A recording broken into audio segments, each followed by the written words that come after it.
From the first, he had a driving curiosity along with the bright mind. He also had a mother who encouraged his interest in learning. She took him on trips, brought him telescopes, microscopes, cameras, mounting materials, and other equipment, and helped him in many other ways.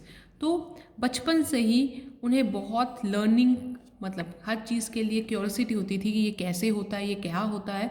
तो उनका जो mind था वो बहुत bright था और इस काम को इंकरेज करने के लिए उनकी मदर ने उनको बहुत सपोर्ट किया और वो उन्हें ट्रिप्स पर लेकर जाती थी, घुमाने लेकर जाती थी। उनके लिए टेलीस्कोप, माइक्रोस्कोप्स, कैमराज उन्होंने घर में मंगाए थे। माउंटिंग मटेरियल स्लाइड्स मंगाई थी ताकि वो माइक्रोस्कोप के साथ नीचे पढ़ सके और अदर इक्विपमेंट्स ताकि वो क्या अपने आप को और बेटर वे में से प्रेजेंट कर सकें।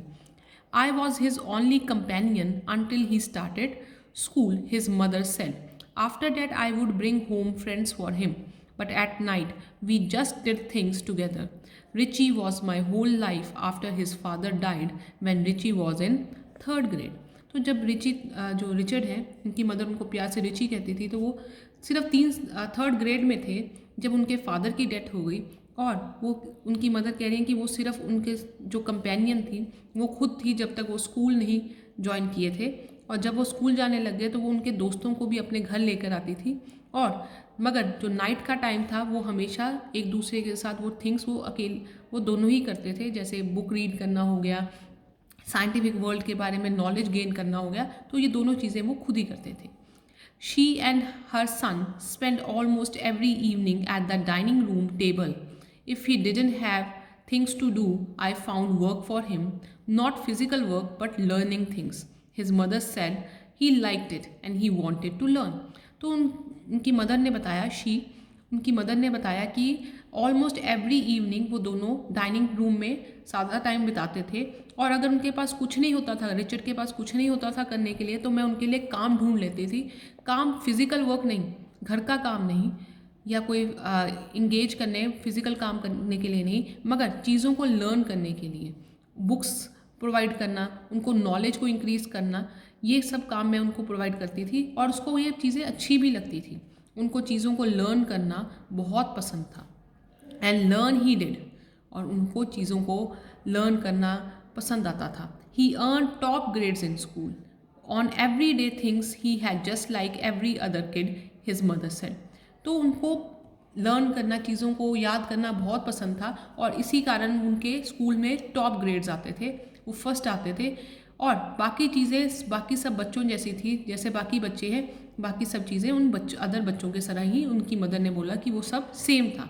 By the time he was in second grade, E bright had collected all 25 species of butterflies found around his home town.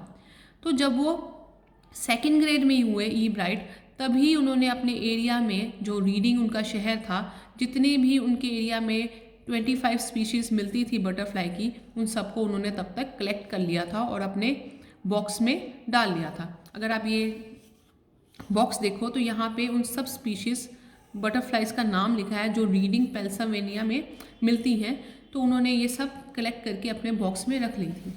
That probably would have been the end of my butterfly collecting, he said. But then my mother got me a children's book called The Travels of Monarch 10th. That book, which told how monarch butterflies migrate to Central America, opened the world of science to the eager young collector. तो कहते हैं जैसे ही मैंने वो 25 species मेरे area की collect की, तो समहाउ मेरा जो इंटरेस्ट था कलेक्टिंग बटरफ्लाई वो ख़त्म हो गया, मगर मेरी मदर ने उस चीज़ को ख़त्म नहीं होने दिया। वो इमीडिएटली मेरे लिए बुक लेकर आई, the travels of Monarch 10th, जिसमें लिखा था कि जो मोनार्क मतलब एक बटरफ्लाई की स्पीसीज़ है, एक टाइप ऑफ बटरफ्लाइज हैं जो माइग्रेट करती हैं, जो जाती हैं सेंट्रल अमेरिका से, और इसने मेरे लिए साइंस के लिए वर्ल्ड खोल दिया। मेरे दिमाग में साइंस के रिगार्डिंग ईगरनेस, याद करने की पावर को और ज़्यादा इंक्रीज़ कर दिया।